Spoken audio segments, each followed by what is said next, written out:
Eri Rossiyada, ayoli esa begona erkakning quchog'ida. Assalomu alaykum aziz tinglovchilar. Bahor faslida gullarining hidi odamni mast qiladigan chekka bir to'q qishloqda bir qiz voyaga yetayotgan edi. U otasining so'zi birinchi va oxirgi qonun hisoblangan oilada kamol topgan edi. Otasi dehqon bo'lib, qo'llari qadoq, yuzi esa issiq quyoshda kuygan mard inson edi. U oila nomusi uchun jonini berishga tayyor edi va hamisha qiz bola otaning o'r nomusi deb aytardi. Ammo endigina balog'atga yetgan va maktabning yuqori sinfida o'qiydigan bu qizning ko'nglida boshqa rejalar bor edi. U maktab yo'lida bir taksichi yigit bilan tanishib qoldi. Bu yigit har kuni o'z mashinasida yo'lovchilarni tuman markaziga olib borar va yo'l-yo'lakay yosh qizlarga xushomad qilar edi. Ularning ishqi pinhona nigohlar va qisqa maktublar bilan boshlandi. Har tong qiz maktab sumkasini olib katta yo'lga chiqqanida taksichi uni o'sha yerda kutib turardi. U asaldek shirin so'zlari bilan qizning aqli hushini o'g'irlagan edi. Yigit, sen bu o'lkaning eng go'zal qizisan. Seni shaharga olib ketaman. Senga qasrlar qurib beraman va hayotingni ertakka aylantiraman, derdi. Hayotning qiyinchiliklaridan, erkaklarning makr u hiylasidan bexabar sodda qiz bu quruq va'dalarga ishonardi. Ular soatlab mashinada o'tirib, kelajak haqida xom xayollar surishardi. Bu harom va pinhona munosabat sekin-asta qizning axloqini buzardi. Uning darslarda fikri kitob daftarda emas, balki qachon oxirgi qo'ng'iroq chalinishi va sevgilisi bilan ko'rishishda edi. Shayton uning qulog'iga ishq degani mana shu. Ota-onang bu narsalarni tushunmaydi deb pichirlardi. Qiz o'sha paytda o'zining har bir not o'g'ri qadami otasining necha yillik obro'sini bir zumda to'kib yuborishi mumkinligini unutgan edi. Lekin kichik qishloqlarda gap so'zlar bahor shamolidek tez tarqaladi. Kunlarning birida otaning qulog'iga qizini taksichining mashinasida ko'rishgani haqida xabar yetib keldi.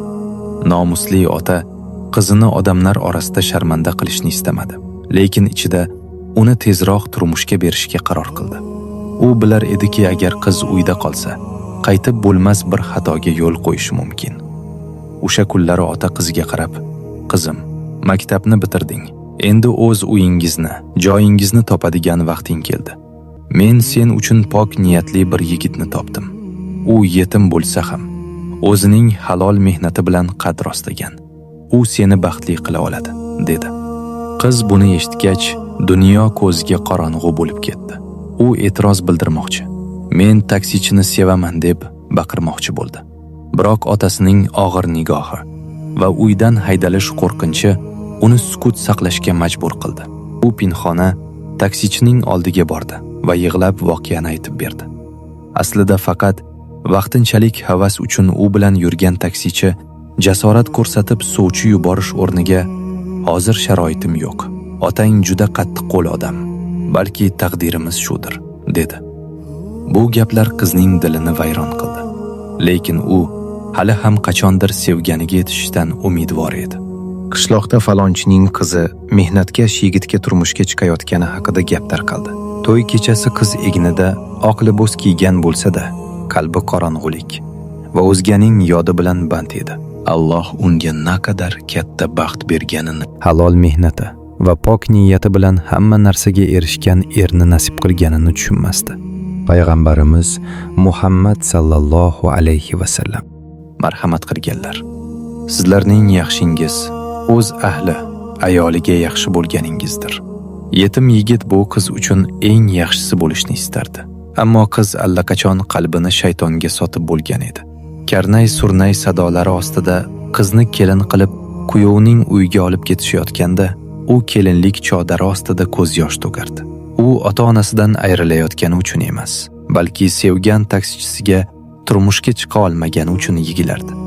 Bu qizga suvchi qo'yib kirgan yigitning hayotda hech qanday suyanchig'i yo'q edi. U yetimxonaning sovuq devorlari orasida ulg'aygan, ona mehri va ota suyanchig'ini hech qachon ko'rmagan edi. Bolaligidanoq faqat o'z mehnatiga va Allohning rahmatiga tayanishni o'rgangandi. Yetimxonadan chiqqach, noumidlikka tushish yoki birovdan yordam so'rash o'rniga bel bog'lab eng og'ir qurilish ishlarida ishladi. U jazirama issiqda g'isht terdi va har bir tiyinni mashaqqat bilan to'pladi. Uning eng katta maqsadi ichida bolalar kulgisi yangraydigan va hech kim o'zini yolg'iz his qilmaydigan bir uy qurish edi.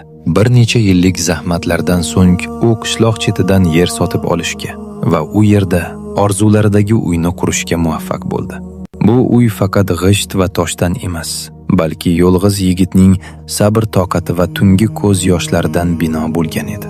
U bu uyga rafiqasini olib kelganida qalbi shodlikka to'lib toshdi. U kelinchakka mehr bilan boqib shunday derdi: "Meni sevadigan hech kimim yo'q edi, ammo hozir sen borsan. Bu bizning uyimiz. Uning har bir burchagini o'z qo'llarim bilan qurganman, toki sen unda o'zingni malikadek his qilgin. Qasam ichamanki, seni hech qachon och va kimgadir muhtoj qilib qo'ymayman." Turmushlarining dastlabki 2 oyi yigit uchun tushdek o'tdi. U saharlab ishga ketar va oqshom uyga qo'llari meva-yu shirinliklar bilan to'la bo'lib qaytardi. U bolaligida o'zi ko'rmagan barcha narsani rafiqasi uchun muhayyo qilishni istardi. Ammo buning evaziga ayoli bu katta uyda o'zini mahbusdek his qilardi. U erining mehribonchiliklariga sovuqqonlik bilan javob berardi. Er qurilishlarda ter to'kayotgan bir paytda xotin uy burchagida o'tirib eski sevgilisi, o'sha taksichini o'ylardi. U bu yetim yigitning pokligini anglab yetolmasdi, chunki uning qalbi harom ishq va maktab davridagi havaslardan qoraygan edi. Kunlarning birida er uyga kelganida ayoli xushxabar berdi. Er dedi: "Azizim, sen homilador ekansan. Men farzandli bo'laman. Xudoyim, shukr senga. Mening naslimni davom ettiryapsan." Yigit shodlikdan ko'z yosh to'kardi. Chunki bu go'dak uning bu keng dunyodagi ilk qondosh jigarbandi bo'lardi. U farzandi o'ziga o'xshab yetimxonada o'smasligini, eski kiyim kiymasligini va yolg'izlikning achchiq ta'mini totmasligini istardi. Shu sababli u Rossiyaga borishga qaror qildi. U qishloqdagi qurilish maoshi farzandining porloq kelajagini qurish uchun kifoya qilmasligini bilardi. Safar oldidan yigit tunlarni namoz va duolar bilan o'tkazdi. U Allohdan rafiqasi va kelajakdagi farzandini o'z panohida asrashini so'rardi. Safar kuni u ayolining boshiga qo'lini qo'yib dedi: "Men faqat sizlar uchun ketyapman. Bu bizning uyimiz. Nomusim sening qo'lingda. Men u musofir yurtlarda faqat sizning yodingiz bilan yashayman. Topgan har bir tiyinimni sizlarga yuboraman. Sen faqat sabr qil va farzandingizga yaxshi qara." Ayol soxta chehra va yolg'on so'zlar bilan to oxirgi nafasigacha vafodor qolishga va'da berdi.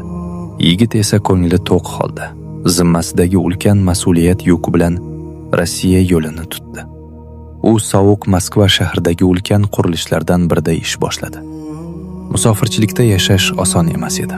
U tor vagonlarda boshqa odamlar bilan birga yashar.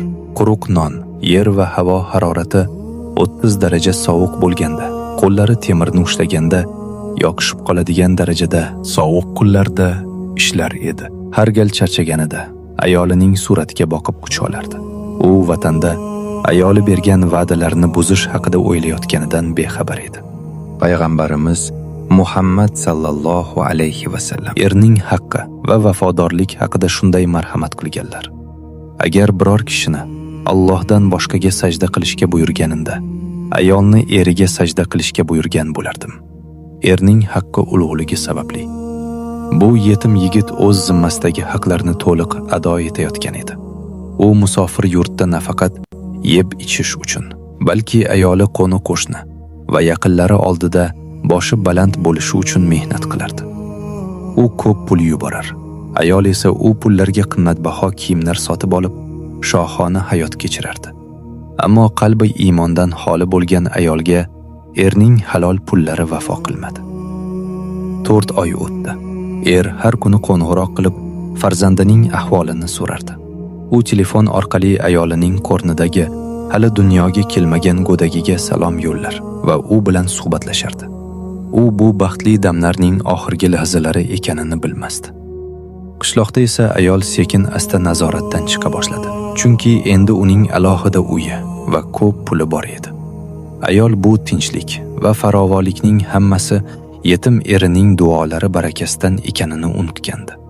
U bu katta uyda zerikir va ko'ngli yana o'sha unga puch va'dalar va harom havaslarni taklif qilgan taksichini tuzardi. Kunlar ketidan kunlar o'tar. Ayol yetim erining zahmatlari bilan bino bo'lgan o'sha katta uyda o'zini yolg'iz his qilardi. Eri Rossiyadan tinmay qo'ng'iroq qilar, mehr bilan gapirar va qornidagi farzandining sog'lig'ini so'rardi. U sadoqat va iymon bilan musofirchilikda farzandining kelajagini ta'minlash uchun kurashardi. Ammo irodasi xazon yaprog'idek zaif bo'lgan ayol shukr qilish o'rniga dilida bu taqdirga nisbatan gina va adovat saqlardi. U o'zining yoshligi bu bo'sh uyda behuda o'tayotganini gumon qilardi. Juma kuni edi.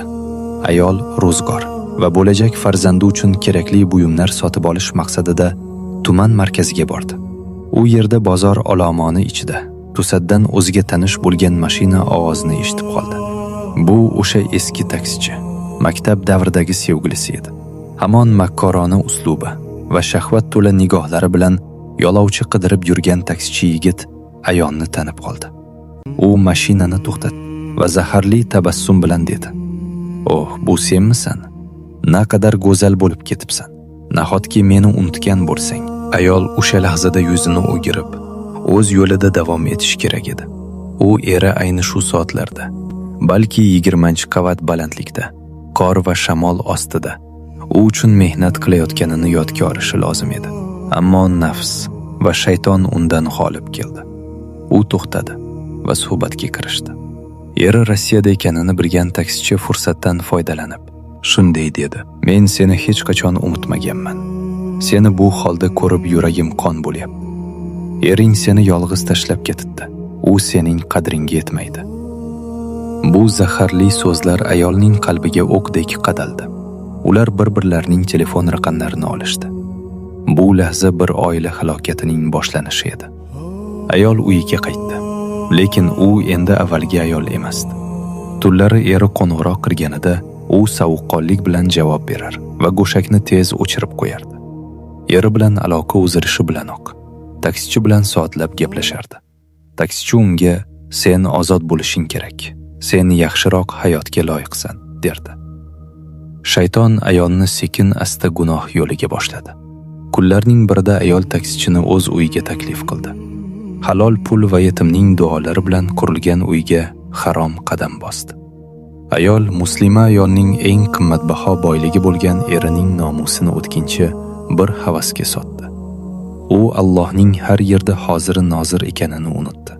Payg'ambarimiz Hazrat Muhammad Mustafa sallallohu alayhi va alihi vasallam zino va uning oqibati haqida shunday marhamat qilganlar: "Zinodan saqlaninglar, chunki u rizqdan barakani ko'taradi, yuzdagi iymon nurini ketkazadi va Allohning g'azabini qo'zg'atadi." Ayol ulkan zino gunohiga qo'l urdi. U nafaqat eriga, balki qo'rnidagi begunoh go'dagiga xiyonat qildi. Har gal taksichi uning uydan chiqib ketganida, go'yo uy devorlari yig'layotgandek bo'lardi. Orom va ibodat makoni bo'lishi kerak bo'lgan uy fisq-u fujur makoniga aylandi. Taksichi esa faqat pul va havas uchun uning oldiga kelardi. U ayolning eri Rossiyadan yuborayotgan ko'p pullari borligini bilardi. Ayol esa erining peshona teri bilan topgan pullarini makkor yigitni xursand qilish uchun unga berardi. U shayton tuzog'iga shunchalik g'arq bo'lgan ediki, endi yaxshi bilan yomonning farqiga bormasdi. U bu yashirin munosabatlar abadiy sir bo'lib qoladi deb o'ylardi. Ertami kechmi hamma yoqqa taralishni bilmasdi. Shu orada ayol ko'zi yoridi. To'ng'ich farzand, chiroyli va halol bir o'g'il dunyoga keldi. Eri Rossiyadan turib shodlik yoshlari bilan qo'ng'iroq qilib shukronalar aytardi. U ayoliga: "Endi sen men uchun 2 hissa azizsan, chunki menga merosxo'r tuhfa etding", derdi. Lekin ayol bu so'zlarni eshitganda ichidan titrardi. Chunki taksichi bilan harom munosabatlarni davom ettirayotgan edi. Hatto yangi tug'ilgan go'dak ham uni yomon yo'ldan qaytara olmadi. U tug'ruqdan keyin taksichiga yanada yaqinlashdi va bu safar ularning gunohi yanada dahshatliroq oqibatlarga olib keldi. Gunohkor inson xato yo'lga kirib, hayo pardasini yirtsa, unga orqaga qaytish qiyin bo'lib qoladi. Shaytoniy havaslar o'g'ushiga g'arq bo'lgan ayol barcha insoniy va islomiy qadriyatlarni unutdi. U erining nomus qal'asi bo'lishi kerak bo'lgan katta uyda taksichini bemalol qabul qiladigan bo'ldi.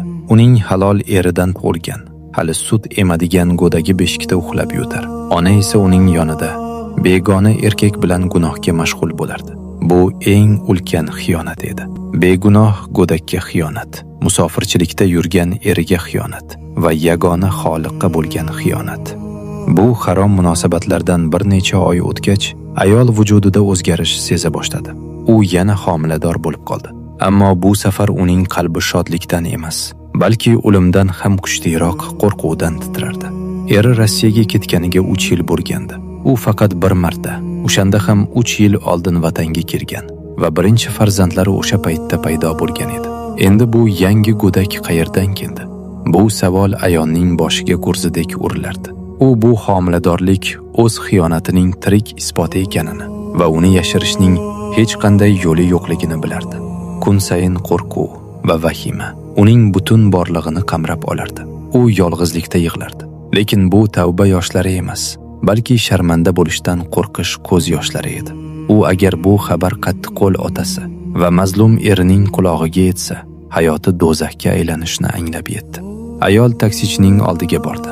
U doim ishq u vafodan lof uradigan bu erkak shu og'ir danda uning qo'lidan tutadi deb umid qilgandi. Men homiladorman. Endi nima qilamiz? Erim Rossiyada. Agar u bilsa, meni tiriklayin go'rga tiqishadi, dedi ayol yig'lab va tahluki ichdi. Ammo asl qiyofasini ko'rsatgan taksichi unga faqat sovuq boqdi. U faqat ayolning eri peshona teri bilan topgan pullari va nafsi uchun kelardi. Shu sababli haromdan bo'lgan bolaning mas'uliyatini bo'yniga olishni istamadi. U beparvolik bilan men senga homilador bo'lgin demagandim. Bor, biror yo'lini top, dedi. Chorasiz qolgan ayol go'dakni yo'q qilish uchun yashirin shifokorlarga bordi. U bu gunohini boshqa bir gunoh, qat'iy nafs bilan yopmoqchi bo'ldi. Ammo shifokorlar homila muddati ancha o'tib ketganini va ayolning hayoti xavf ostida ekanini ko'rib rozi bo'lishmadi. U taqillatgan har bir eshik yuziga yopindi. Bu ilohiy g'azabning ilk belgilari edi. Uning qorni kun sayin kattalashib borar va qishloqda sharmandalik soyasi yo'yila boshlagan edi. Payg'ambarimiz Hazrat Muhammad Mustafa sallallohu alayhi va alihi vasallam marhamat qilganlar. Zinakor zino qilayotgan vaqtida mu'min bo'lmaydi. O'sha lahzada undan iymon nuri chiqib ketadi. Bu amalning oqibati. Dunyoda rasvolik, oxiratda esa qattiq azobdir. Bu holatda ayolning na uyqusida, na halovatida orom qoldi. U o'z soyasidan ham qo'rqadigan bo'lib qoldi. Har gal darvoza taqillaganda eri Rossiyadan qaytib kelgan yoki otasi uni jazolash uchun kelgan deb o'ylardi. Taksichi esa vaziyat jiddiylashayotganini, ayol har kuni qo'ng'iroq qilib yordam so'rayotganini ko'rgach, yanada pastkashroq qarorga keldi.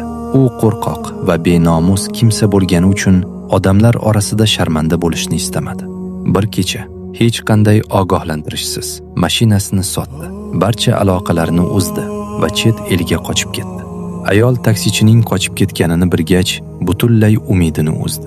U shayton uni jar yoqasigacha olib kelib, endi yolg'iz tashlab ketganini angladi. Endi ayol katta uyda halol go'dagi va qornida qimirlayotgan harom bola bilan yolg'iz qolgandi. U tunlari osmonga qarab, butun vujudi bilan titrardi. U Rossiyadagi eri har kuni qo'ng'iroq qilayotganini va tez orada haqiqatni bilishini sezardi. Sharmandalikni kutish, sharmanda bo'lishning o'zidan ham og'irroq edi. U na birovga dardini ayta olar, na Allohdan kechirim so'ray olardi. Chunki hali ham chin tavba haqida emas, gunohini yashirish yo'llari haqida o'ylardi. Ayol halokat yoqasida edi va soat sayin butun qishloq hamda musofirchilikdagi eri bu nangli xiyonatdan xabar topadigan lahza yaqinlashardi. Taqdir unga qattiq tuzoq qo'ygan edi va u bu tuzoqqa o'z oyoqlari bilan kirib bo'lgandi. To'g'ri vaqti kelganida ayol nihoyatda og'ir ahvolda edi. U jismoniy og'riqdan emas, balki sharmandalik qo'rquvidan titrardi. Eri ezgu niyatlar bilan qurgan o'sha hashamatli uyda ikkinchi farzand dunyoga keldi. Bu go'dak halol muhabbatdan emas, balki fisq va fujur va xiyonatdan bino bo'lgandi. Uyda chaqaloq yig'isi yangraganida go'yo devorlar titrab ketgandek bo'ldi. Bu yig'i shodlik mujdasi emas, balki bir oilaning obro' va nomusi o'limidan darak edi. Chaqaloq tug'ilgani haqidagi xabar kichik qishloqda yashindek tarqaldi. Hamma uning eri 3 yildan beri Rossiyada ekanini va bu vaqt ichida biror marta uyga kelmaganini bilardi. Ayollar ko'chalarda pichirlashar, erkaklar nafrat bilan ularning uyiga qarardilar. Bu voqeadan xabar topgan otasi uyatdan boshini ko'tara olmay qoldi. Hamisha g'urur bilan yuradigan ota endi el oldida boshi egik va rasvo bo'lgandi. Shu paytda sovuq Rossiya shahrida butun umrini bir lahzalik baxt uchun bag'ishlagan yetim yigit bino tepasida qurilishda ishlayotgan edi. U umid bilan telefoniga qarar, balki ayoli qo'ng'iroq qilib farzandining ovozini eshittirar deb kutardi. Ammo ayolining o'rniga qishloqdagi yaqinlardan biri qo'ng'iroq qildi. Yigit go'shakni ko'targanida hamqishlog'ining nafrat to'la ovozini eshitdi. "Ey sodda yigit, sen bu yerda sovuqda ishlab yuribsan, ammo xotining uyingda birovdan bola tug'di. Butun qishloq seni masxara qilyapti. Nomusingni asra olmading." Bu so'zlar yigitning qalbini teshib o'tgan o'qdek bo'ldi. Telefon qo'lidan tushib ketdi va u sovuq beton ustiga tiz cho'kdi. Nafasi qisildi. Dunyo ko'ziga qorong'u bo'ldi. U bunga ishonishni istamasdi. Ayoliga qo'ng'iroq qildi. Ayol titroq ovoz bilan "Alloh" deganida yigit yig'i aralash va charchagan ovoz bilan so'radi: "Nima uchun? Faqat menga ayt. Nima uchun meni bu kuyga solding? Men senga nima yomonlik qilgandim? Men senga kamlik qildimmi? Men bu yerda qor va shamolda, sovuq temirlar orasida sen va farzandimiz uchun jon kuydiryapman-ku. Men hali birinchi farzandimni bag'rimga bosmaganman. Sen qanday qilib o'zganing quchog'ida yotishga botinding?" Ayolning javobi yo'q edi. U faqat yig'lardi. Ammo bu yig'idan endi foyda yo'q edi. Yigit telefonni o'chirdi va odam oyog'i yetmaydigan qurilish yaqinidagi o'rmon chekkasiga borib, bor ovozi bilan faryod chekdi. Bu mazlum yetimning qalbi tubidan chiqayotgan faryod edi. U osmonga qo'l ko'tarib dedi: "Xudoyim, mening hech kimim yo'q edi. Sen bor eding. Men yetimlikni unutish uchun halol mehnat bilan uy qurdim. Endi esa xotinim meni el orasida sharmanda qildi. Men vatanga qaysi yuz bilan qaytaman? Mening halol farzandimga kim qaraydi? Xudoyo, menga sabr ber. Bu dard meni o'ldiryapti." Payg'ambarimiz Hazrat Muhammad Mustafa sallallohu alayhi va alihi va sallam marhamat qilganlar: "Mazlumning duosidan qo'rqing, chunki u bilan Allohning o'rtasida hech qanday parda yo'qdir." Bu mazlum yigit Rossiyaning o'sha sovuq oqshomida begona osmon ostida tonggacha yig'lab chiqdi. U barcha orzulari, qurgan binolari bir lahzada qulaganini angladi. Xotinining xiyonati u uchun o'limdan ham og'ir edi. U endi ishlashni ham, yashashni ham istamasdi. Har gal ko'zini yumganida xotini va o'sha harom taksichining basharasi ko'z oldiga kelar. Qalbi og'riqdan tilinardi. Vatanda esa ayol o'sha katta uyda, quchog'ida harom bolasi bilan yolg'iz qolgandi. Yaqinlari undan yuz o'girishdi. Otasi oq qildi. Odamlar esa yuziga qarashmasdi. U hamma narsasini qurbon qilgan o'sha taksichi, yolg'onchi sevgilisi uni yarmi yo'lda tashlab qochganini endi tushunib yetdi. Ayol eri uni endi hech qachon kechirmasligini bilardi.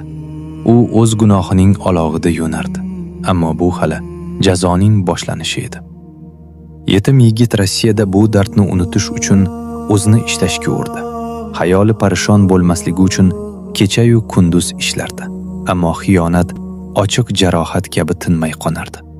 U taqdir unga yana bir oxirgi va og'ir imtihon tayyorlab qo'yganini bilmasdi. Xiyonat xabarini eshitgandan keyingi kunlar Rossiyadagi yigit uchun do'zaxga aylandi. U endi ilgarigidek kulib, g'isht ustiga g'isht qo'yadigan bardoshli va kuchli yigit emasdi. Yuzi sarg'ayib, o'zib ketgan, ko'zlari uyqusizlik va yig'idan shishib ketgandi. U qurilishda xuddi tirik murdadek yurardi. Ishxonadagi sheriklari xotini va bola chaqasi haqida gapirib qolishsa, yuragi yorilib ketmasligi uchun quloqlarini berkitib olardi. U 3 yillik barcha zahmatlari, sovuqdagi uyqusiz tunlari va och qolgan kunlari uning ustidan boshqaning quchog'ida kulgan ayol uchun bo'lganini anglab qiynalardi. Dekabr oyining nihoyatda sovuq kunlaridan biri edi. Maydalab qor yog'ar. Yarim qurilgan binolarning tepasida kuchli shamol guvillardi.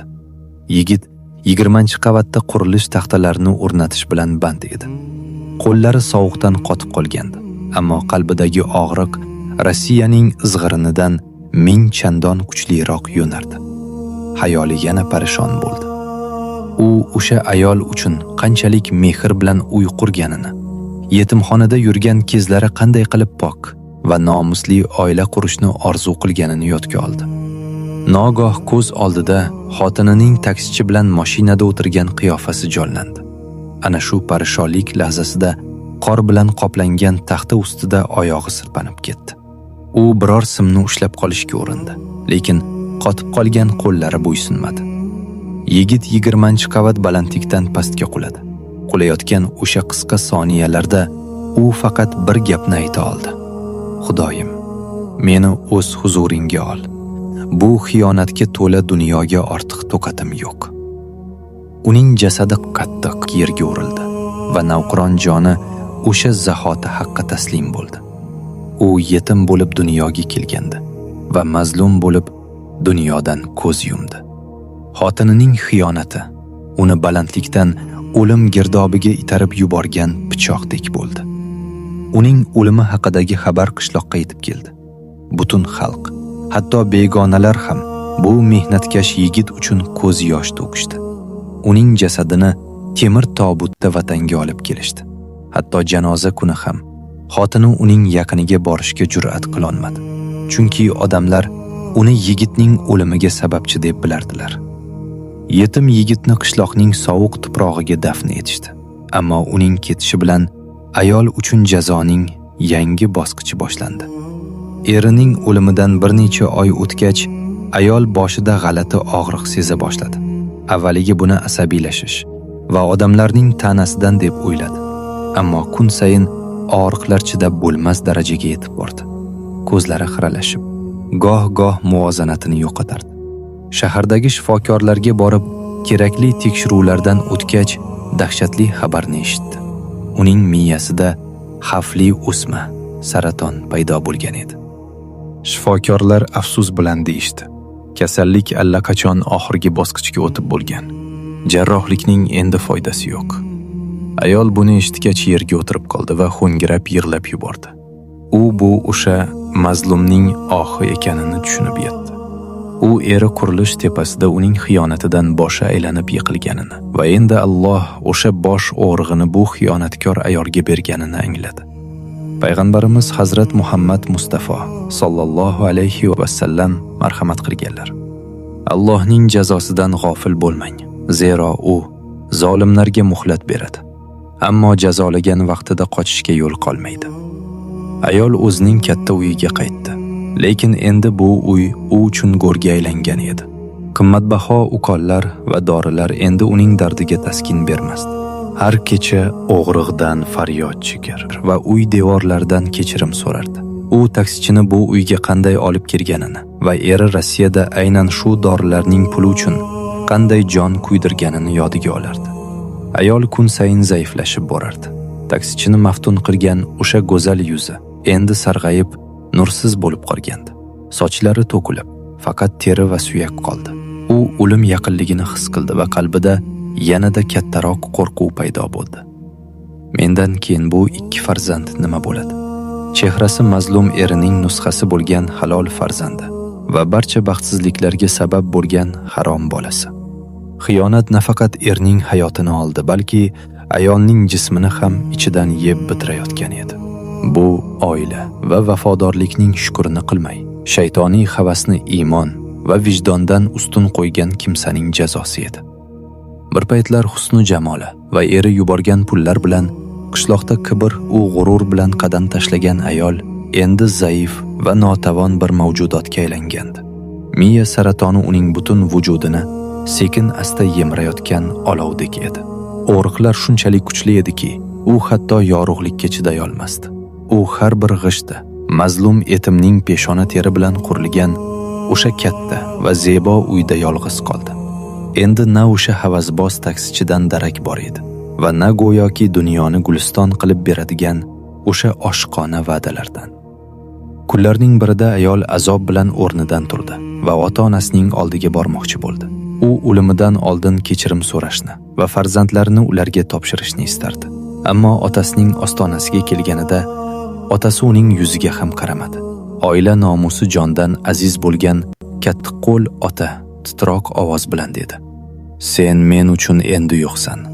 Sen nafaqat meni qishloq orasida sharmanda qilding, balki bir begunoh yigitning joniga zomin bo'lding. Bor va o'sha gunohlaring bilan o'lib ket."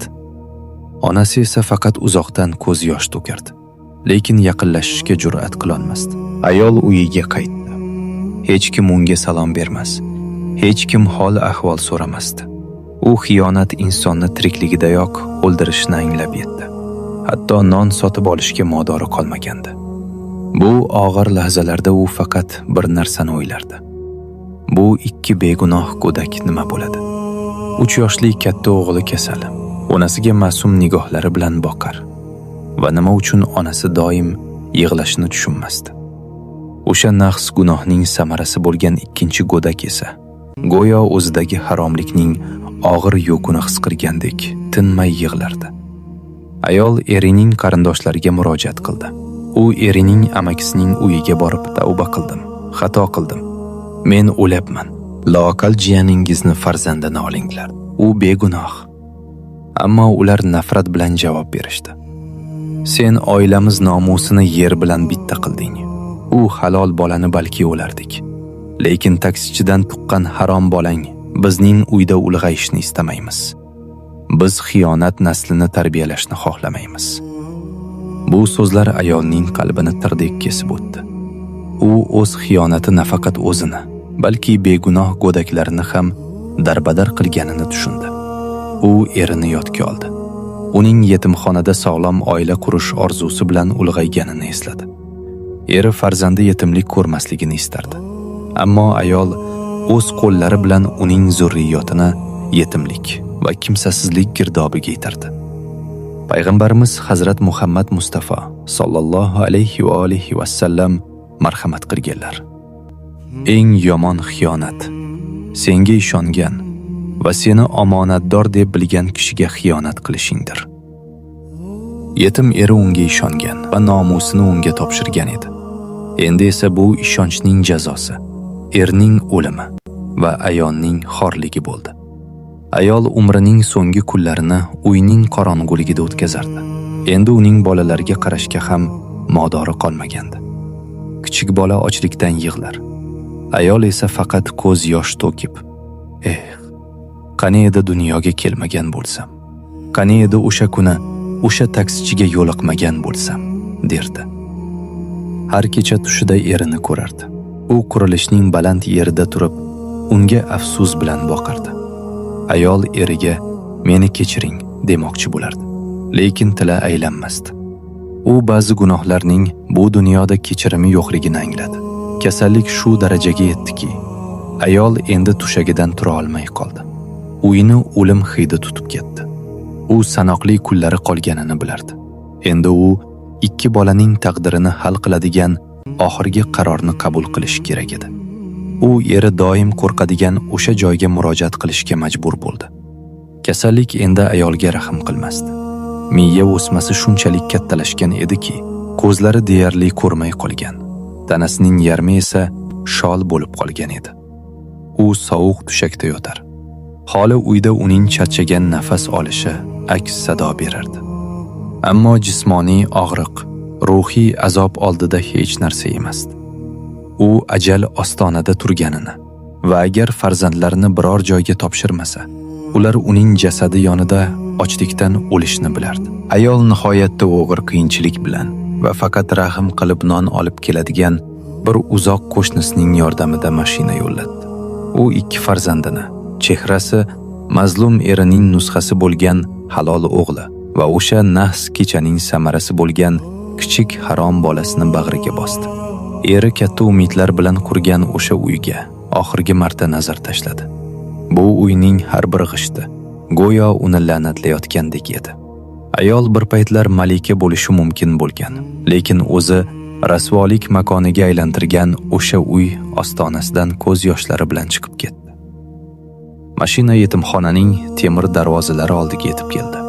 Bu o'sha eri bundan 25 yil avval minglab orzular bilan chiqib ketgan yetimxona edi.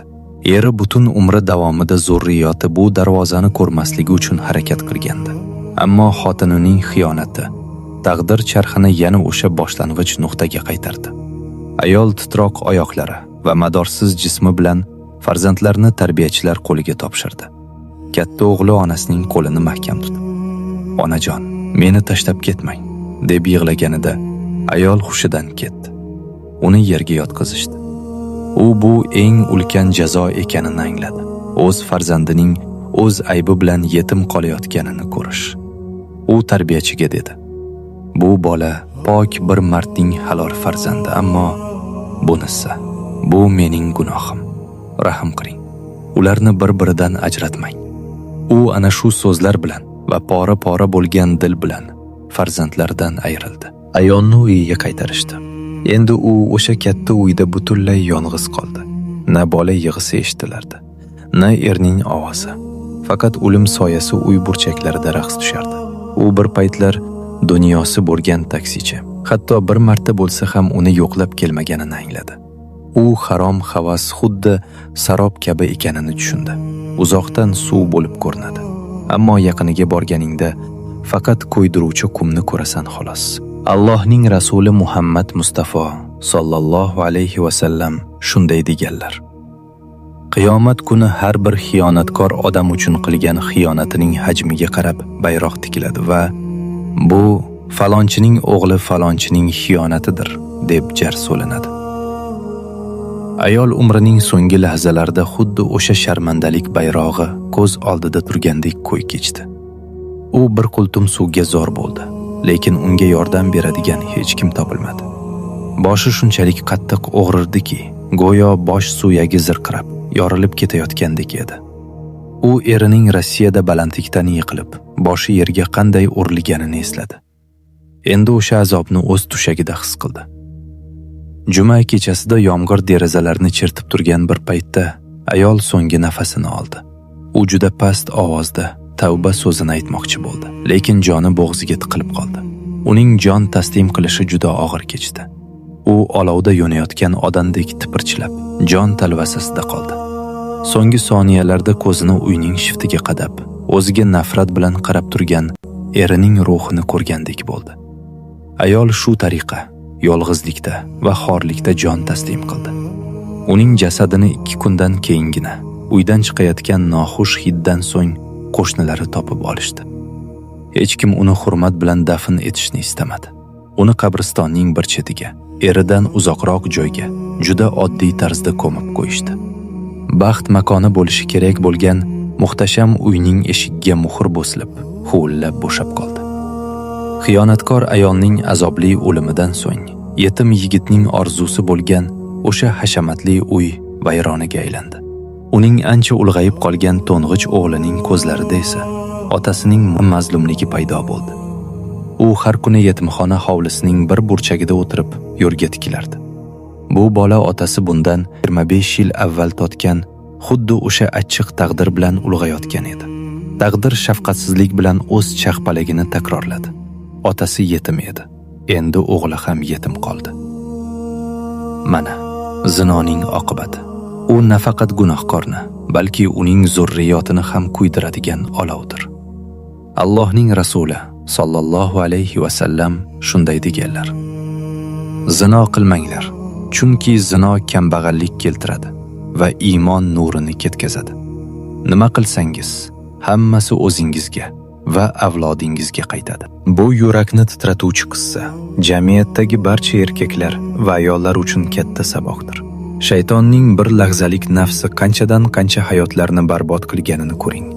Musofir yurtda, qor va sovuqda ayoli sharmanda bo'lmasin deb halol niyat bilan mehnat qilgan mazlum ayolning nafsi qurboni bo'ldi. U qurilishning balandidan o'z xatosi tufayli emas, xiyonatning zarbasidan yiqildi. Ayol tavba qilmoqchi bo'lsa-da, Allohning jazosi uni shu dunyoning o'zidayoq mag'lub etdi. U go'zalligidan, sog'lig'idan ayrildi. Yaqinlari undan yuz o'girdi va begona kimsadek yolg'izlikda jon berdi.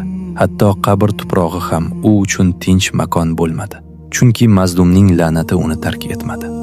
Qadrli opa-singillar va onalar, olis yurtlarda, musofirchilikda, Halol rizq uchun ter to'kib yurgan erlaringizga hech qachon xiyonat qilmanglar. Erkak kishi uydan chiqqanda, u o'z nomusini sizlarga omonat qilib qoldiradi. Omonatga xiyonat qilish Allohning huzuridagi eng og'ir gunohdir. Xiyonatning yakunini ushbu qissadan ko'rdingiz. Eri qaro yerda, ayoli xorlikda, bolalari esa yetimxonada qoldi. Baxt halollikda, sabr to'qatda va Alloh nasib etgan ne'matlarga shukr qilishdadir. Ayolni aldagan taksichi faqat vaqt o'tkazish uchun bo'lsa, yetim er umr yo'ldosh va kelajak uchun edi. Harom bilan halolning farqi shunda. Harom aldaydi va tashlab ketadi. Halol esa zahmat chekadi va vafot etadi. Alloh taolo barchamizni shaytonning vasvasasidan, nafsning xatosidan va ikki dunyo sharmandaligidan o'z panohida asrasin. Bu qissa xiyonatning so'nggi fojiasi bo'lsin va hech bir bola onasining xiyonati tufayli yetimxona ostonasini hatlab o'tmasin. Allohning rasuli sollallohu alayhi va sallam shunday deganlar: ikki narsa uchun Alloh shu dunyoning o'zidayoq jazo beradi. Ota-onaning qarg'ishini olish, o'q bo'lish va gunohsiz insonga zulm qilish. Bu ayol otasining qarg'ishiga uchradi va aybsiz eriga zulm qildi. Bundan ibrat oling. Qissa shu bilan tugadi, lekin uning sabog'i yuragimizda abadiy saqlanishi lozim.